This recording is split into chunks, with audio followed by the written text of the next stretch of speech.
PTC science के। तो आज हम शुरू करने वाले हैं प्लस वन केमिस्ट्री का एक और नया यूनिट, और ये यूनिट रहेगा रेडॉक्स रिएक्शन। काफी इजी यूनिट है, काफी आसान है, ठीक है। छोटा यूनिट रहने वाला है रेडॉक्स। स्टार्टिंग का इंट्रोडक्शन वैसा ही होगा जैसा क्लास 10 का था। क्लास 10 में आपने रेडॉक्स रिएक्शन के दो पार्ट किए, ऑक्सीडेशन और रिडक्शन, ठीक है। तो स्टार्टिंग में यूनिट काफी आसान रहने वाला है, ठीक है। तो रेडॉक्स रिएक्शन थोड़ा समझते हैं वर्ड को, यानी कि अगर हमें डिफाइन करना पड़े तो जो रेडॉक्स होता है उसमें RED और OX दो पार्ट में हम इसको ब्रेक कर लेते हैं। RED होता है, ये डिफाइन करता है रिडक्शन को, इसका मतलब क्या रहता है, रिडक्शन, क्लियर। और OX यानी कि ऑक्सीडेशन, OX यानी कि ऑक्सीडेशन। तो दो चीजें आने वाली है, रिडक्शन और ऑक्सीडेशन, और बोलने में हम ऑक्सीडेशन रिडक्शन बोलते हैं। बाय डिफॉल्ट वैसा ही हमारे लैंग्वेज में होता है, ठीक है। तो अब इसको डिफाइन करना पड़े तो क्या होगा, तो डेफिनेशन सेम वैसा ही है। द रिएक्शन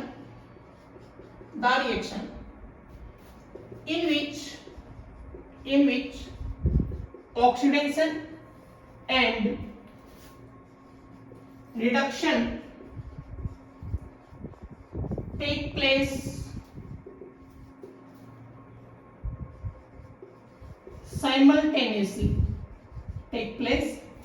साइमल्टेनियसली, दोनों रिएक्शन वो एक साथ होते हैं, ठीक है। उसको हम बोलते हैं रेडॉक्स रिएक्शन। अब क्वेश्चन ये आता है कि अगर हमें रेडॉक्स रिएक्शन का ऑब्जर्वेशन करना है, उसको हमें फाइंड आउट करना है, तो कितने बेस पॉइंट होते हैं हमारे पास। यानी कि हम बात किसकी करने वाले हैं, ऑब्जर्वेशन की करने वाले हैं। उसको हम कैसे ऑब्जर्व करते हैं, किन किन बेसिस पर हम करते हैं। तो हमारे पास यहाँ पे टोटल 4 बेस पॉइंट बन जाते हैं, अलग अलग एलिमेंट या प्रॉपर्टीज के बेस पर, ठीक है। तो 4 अलग अलग तरीके से हम इसकी ऑब्जर्वेशन करते हैं। पहला है वो कौन सा होता है, और एक कन्वीनियंट बनाने के लिए हम चीजों को मर्ज करके स्टडी करेंगे थोड़ा सा। पहला होता है on the basis of oxygen, किसके बेस पर, ऑक्सीजन के बेस पर। दूसरा आएगा on the basis of hydrogen, और ये दो चीजें ठीक वही है जो आपने 10th क्लास में पढ़ी है, क्लियर। अब दो चीजें इसमें नहीं आने वाली है, वो आएगा on the basis of electron, किसके बेस पर आएगा, इलेक्ट्रॉन के बेस पर। और जो नंबर 4 आएगा वो आएगा on the basis of oxidation number, किसके बेस पर, ऑक्सीडेशन नंबर के बेस पर, क्लियर। अब ये 4 तरीके हो गए हमारे पास रिडक्शन और ऑक्सीडेशन, यानी कि रेडॉक्स रिएक्शन का पता लगाने के लिए इन 4 चीजों का हम यूज करने वाले हैं। इन दो को हम एक साथ डिस्कस कर लेंगे और इन दो को एक साथ कर लेंगे। ये तो शायद आप सभी को आता भी है, ऑक्सीडेशन और रिडक्शन, ऑक्सीजन हाइड्रोजन के बेस पर। अब बच गई ये दो चीजें जिसमें आपको इलेक्ट्रॉन समझना है और ऑक्सीडेशन नंबर समझना है, क्लियर। तो काफी आसान है यूनिट, प्रॉब्लम आएगी नहीं, ठीक है। तो रेडॉक्स का मीनिंग आपको पता होना चाहिए, रेडॉक्स रिएक्शन होता क्या है, किस किस बेसिस पर हम उसको ऑब्जर्वेशन लेते हैं, क्लियर, ओके।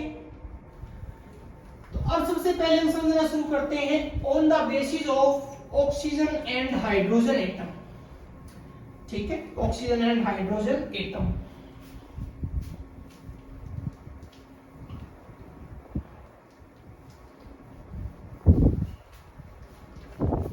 ठीक है। तो नंबर 1, चाहो तो आप 4 अलग अलग भी बना सकते हो, मैं मर्ज कर रहा हूं। On the basis of oxygen and hydrogen, oxygen and hydrogen के बेस पर हम स्टडी करेंगे, क्लियर। अब इस बेस पर ऑक्सीडेशन का मतलब क्या रहेगा, ऑक्सीडेशन का मतलब क्या है, ऑक्सीडेशन का मतलब क्या होगा, अगर कहीं पर रिएक्शन के अंदर एडिशन ऑफ ऑक्सीजन हो रहा है, अगर ऑक्सीजन गैस यानी कि ऑक्सीजन एटम अगर ऐड हो रहा है तो उसको हम बोलते हैं ऑक्सीडेशन, या इसका opposite removal of hydrogen, removal of hydrogen. अगर हाइड्रोजन कहीं पर रिमूव हो रहा है तो भी हम उसको क्या बोलते हैं, ऑक्सीडेशन, क्लियर। अब बात आती है इसमें दूसरा किसकी, रिडक्शन की। किसकी बात आती है, रिडक्शन। अब रिडक्शन ऑक्सीडेशन एक दूसरे का अपोजिट होते हैं, यानी कि जो यहाँ पर ऑक्सीजन एड ऑन हो रहा है यहाँ पर वही ऑक्सीजन क्या होगा, रिमूव होगा। तो रिमूवल ऑफ ऑक्सीजन, अगर ऑक्सीजन रिमूव हो गया, उस फॉर्मूला से हट गया, तो हम उसको रिडक्शन बोलेंगे। और एक होगा एडिशन ऑफ हाइड्रोजन, अगर हाइड्रोजन ऐड हो गया तो भी हम उसको क्या बोलेंगे, रिडक्शन बोलेंगे। तो ऑक्सीडेशन रिडक्शन एक दूसरे के अपोजिट है और ऑक्सीजन और हाइड्रोजन भी एक दूसरे के अपोजिट है। अब कई बार क्या होता है कि इन एटम के साथ एक अलग, जैसे कि ऑक्सीजन के साथ लिखा हुआ मिल सकता है इलेक्ट्रोनेगेटिव एटम, क्या लिखा हुआ मिल सकता है, इलेक्ट्रोनेगेटिव। और हाइड्रोजन के साथ क्या लिखा हुआ मिलता है, इलेक्ट्रो पॉजिटिव। अब इस बात को समझ लो जरा, इस बात का मतलब क्या होता है कि एडिशन ऑफ ऑक्सीजन तो ऑक्सीडेशन है, ये समझ में आता है हमें, लेकिन साथ में लिखा जाता है कि एंड अदर इलेक्ट्रोनेगेटिव एटम, या रिमूवल ऑफ हाइड्रोजन या अदर इलेक्ट्रोपॉजिटिव एटम। इस बात का मतलब क्या है कि अगर ऑक्सीजन को ध्यान से समझें तो ऑक्सीजन का नेचर क्या है, ऑक्सीजन का नेचर है कि 2 इलेक्ट्रॉन गेन करता है और ऑक्सीजन 2 नेगेटिव बनाता है, तो इसको बोला जाता है ये इलेक्ट्रॉन नेगेटिव है, यानी इसमें नेगेटिव चार्ज आ जाता है, इलेक्ट्रॉन गेन करता है। यहाँ पे इसके पास 8 इलेक्ट्रॉन होते हैं, यानी 2 6 होता है और 2 इलेक्ट्रॉन लेने के बाद 2 8 हो जाता है। क्लियर। वैसे ही हाइड्रोजन जो होता है वो 1 इलेक्ट्रॉन को रिमूव कर देता है, तो ये पॉजिटिव होता है। देखो जब भी बॉन्ड बनते हैं, 10th क्लास में ये चीजें सीखी है आपने कि जो मेटल है नॉन मेटल वो रिएक्ट क्यों करते हैं, केमिकल कॉम्बिनेशन क्या होता है, ठीक है, केटाइन क्या है, एनाइन क्या है, आयनिक, कोवालेंट, ये सारी चीजें पढ़ी। इलेक्ट्रॉन ट्रांसफर क्या होता है, शेयरिंग क्या होता है, तो ये चीज आप किसी समझ में, अब ये 2 वर्ड समझ लो बस कि ऑक्सीजन 2 नेगेटिव जो बनेगा वो इलेक्ट्रॉन नेगेटिव नेचर हो जाएगा उसका, और हाइड्रोजन के पास 1 इलेक्ट्रॉन था, यहाँ पे 0 इलेक्ट्रॉन है, एक रिमूव हो गया, तो इसको क्या बोला जाता है, इलेक्ट्रोपॉजिटिव। क्लियर। अब इस जैसा कोई और एटम हो सकता है, फॉर एग्जांपल क्लोरीन है, अब वो क्लोरीन नेगेटिव बनाता है, तो ये भी क्या है, इलेक्ट्रोनेगेटिव। या कोई और एलिमेंट जो इलेक्ट्रॉन रिलीज करता है, जैसे लिथियम पॉजिटिव बनता है, तो लिथियम इलेक्ट्रॉन रिलीज करता है, तो ये भी क्या हो जाएगा, इलेक्ट्रोपॉजिटिव। मतलब क्या कि कोई ऐसा एग्जांपल आ गया जिसमें आपको ऑक्सीडेशन रिडक्शन पूछ लिया और आपको वहां पर ऑक्सीजन हाइड्रोजन नजर ही नहीं आ रहे, वैसे तो हमारे पास अब 2 ऑप्शन और आने वाले, और लास्ट वाले जो 2 होंगे इलेक्ट्रॉन और ऑक्सीडेशन, वो इनका काम भी आसान कर देंगे, इनका काम भी आसान कर देंगे। लेकिन फिर भी पता होना चाहिए कि ऑक्सीजन के अलावा अगर क्लोरीन का भी कुछ हो रहा है, उसमें क्लोरीन है, तो वो भी ऑक्सीडेशन हम उससे समझ सकते हैं या रिडक्शन हम उससे समझ सकते हैं। तो यहाँ पे एडिशन ऑफ इलेक्ट्रोनेगेटिव है, तो यहाँ पर रिमूवल ऑफ इलेक्ट्रोनेगेटिव हो जाएगा। यहाँ पर रिमूवल ऑफ इलेक्ट्रोपॉजिटिव है, तो यहाँ पर एडिशन ऑफ इलेक्ट्रोपॉजिटिव हो जाएगा।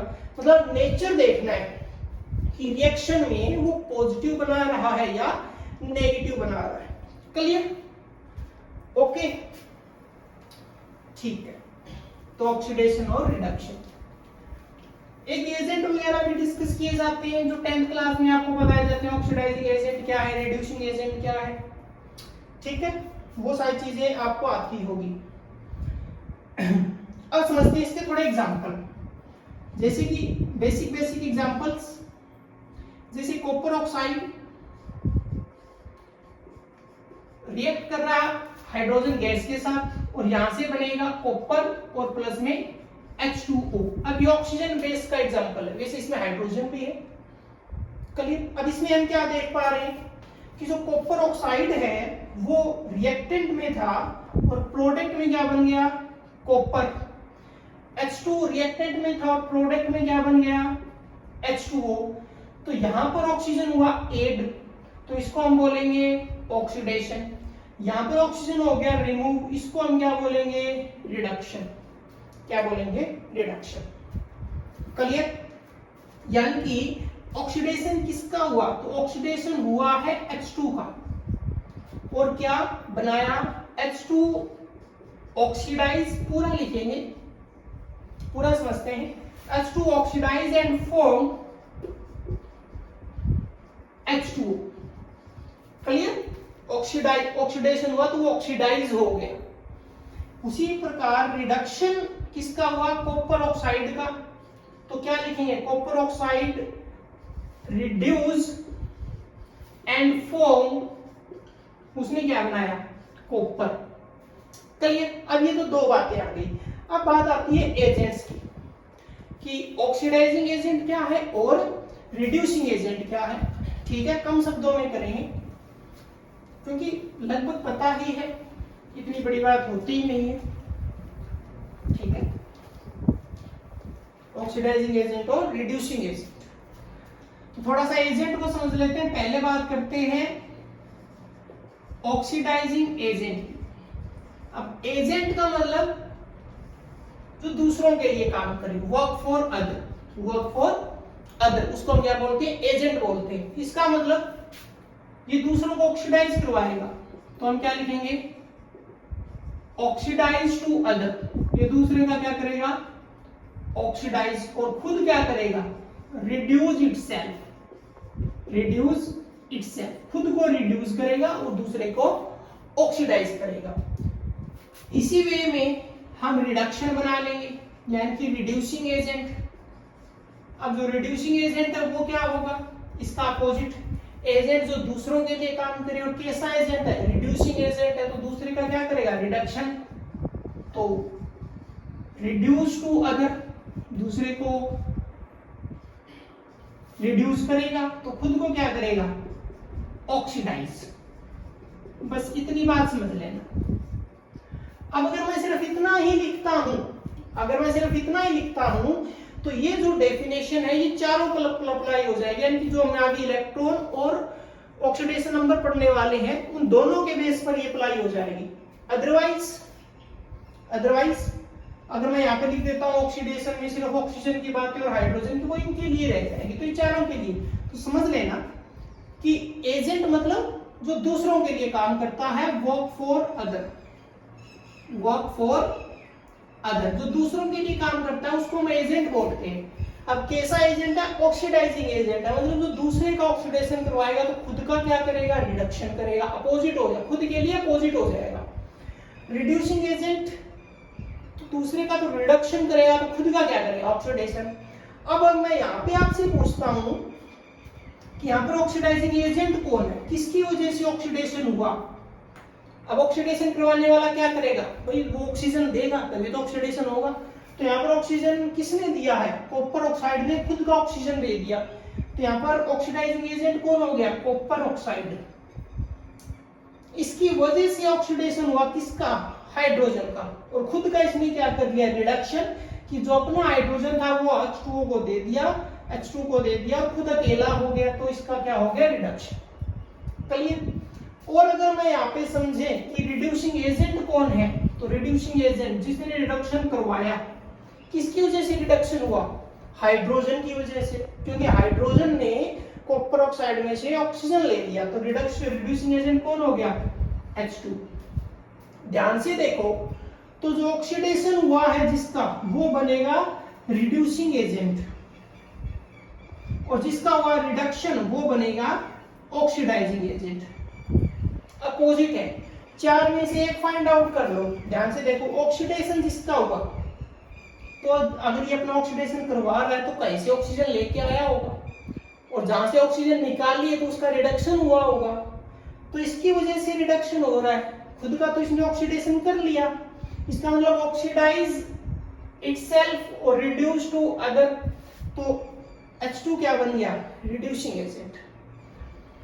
रिडक्शन कॉपर ऑक्साइड का हुआ, लेकिन कॉपर ऑक्साइड ने अपना ऑक्सीजन हाइड्रोजन को दे दिया, तो हाइड्रोजन का क्या हो गया, ऑक्सीडेशन। तो जो कॉपर ऑक्साइड है वो क्या बन गया, ऑक्सीडाइजिंग एजेंट। तो अपोजिट होने वाला है।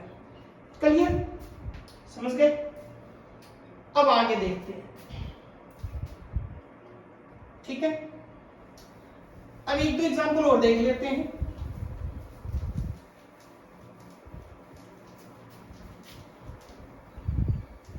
जैसे कि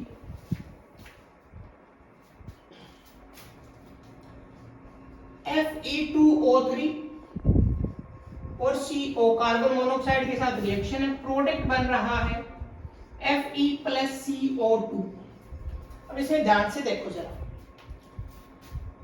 ध्यान से देखो कि Fe2O3 और CO, Fe2O3 कन्वर्ट हो गया Fe में, तो ऑक्सीजन 3 थे अब 1 भी नहीं है, तो जाहिर सी बात है क्या हुआ, रिडक्शन। CO था, क्या बन गया, CO2। ऑक्सीजन 1 की बजाय 2 हो गए, तो क्या हुआ, ऑक्सीडेशन। तो साफ साफ ऑक्सीडेशन किसका हुआ, CO का, तो CO ही क्या बनेगा, रिड्यूसिंग एजेंट। रिडक्शन किसका हुआ, Fe2O3 का, Fe2O3 क्या बनेगा, ऑक्सीडाइजिंग एजेंट। समझ गए। और एग्जांपल देखो, जैसे कि हाइड्रोजन सल्फाइड प्लस में क्लोरीन गैस, और यहां से बना HCl और प्लस में सल्फर। क्लियर। अब जरा देखो, H2S में सल्फर अलग हो गया और Cl2 कन्वर्ट हो गया HCl में, Cl2 कन्वर्ट हो गया HCl में। तो क्या नजर आ रहा है, किसके बेस पर है, हाइड्रोजन के बेस पर है कि H2S सल्फर में से हाइड्रोजन रिमूव हो गया, सल्फर अकेला है, तो हाइड्रोजन का रिमूव होना क्या है, ऑक्सीडेशन। तो ये अगर इसका ऑक्सीडेशन हो रहा है तो यही क्या बनेगा, रिड्यूसिंग एजेंट। समझ गए। और Cl2 में हाइड्रोजन ऐड हो गया, तो इसका क्या हो गया, रिडक्शन। क्या हो गया, रिडक्शन। Clear, reduction. तो यही क्या बन जाएगा, ऑक्सीडाइजिंग एजेंट। तो हमने रिडक्शन को समझा, और फिलहाल हमने आज 10th बेस का किया है, जिसमें नॉर्मल ऑक्सीडेशन और रिडक्शन ऑक्सीजन और हाइड्रोजन के बेस पर पढ़ा। अब नया आने वाला है on the basis of electron और ऑक्सीडेशन नंबर, जो काफी आसान रहेगा, काफी कन्वीनियंट रहेगा, क्योंकि ये जो एग्जांपल्स हैं बहुत ही छोटे छोटे एग्जांपल्स हैं, कोई मेजर एग्जांपल।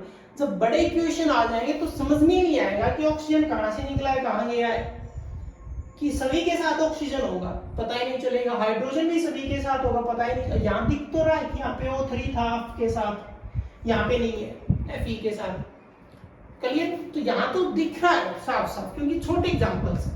बड़े एग्जांपल्स जब आ जाते हैं, बड़े बड़े रिएक्शंस हैं, तो वहाँ पे हम ऑक्सीजन और हाइड्रोजन के बेस पर नहीं पहचान पाते, अब मुश्किल हो जाता है थोड़ा सा।